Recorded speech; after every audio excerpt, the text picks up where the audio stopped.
ఇచ్చే చేతి కొట్లు కాదు కొనుక్కునేది, మేమిచ్చే నూనె ఓటలు కాదు కొనుక్కునేది. యేసయ్య నామములో జయమున్నది, స్వస్థత ఉన్నది, విడుదలన్నది.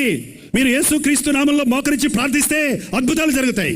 ప్రార్థన నేర్చుకున్న క్రైస్తవుడు అంటే ఎవడు పడగొట్టలేడు. మోకాల మీద పడ్డవాడు కింద పడడానికి అవకాశమే లేదు. ప్రార్థన నేర్చుకోవటం లేదు. ఈ రోజున మనం ప్రార్థన చేయించుకోవడానికి ఇష్టపడుతున్నాం కానీ ప్రార్థన చేయడానికి ఆశపడటం లేదు. మీరు ప్రార్థన చేయడం నేర్చుకుంటే యేసయ్య మీ దగ్గరే ఉంటాడు, మీ పక్కనే ఉంటాడు. ఆయన ప్రార్థన ఆలకించే దేవుడిగా ఉన్నాడు, ప్రార్థనలకు జవాబిచ్చే దేవుడిగా ఉన్నాడు. నాకు మొరపెట్టు, నేను నీకు ఉత్తరం ఇస్తాను.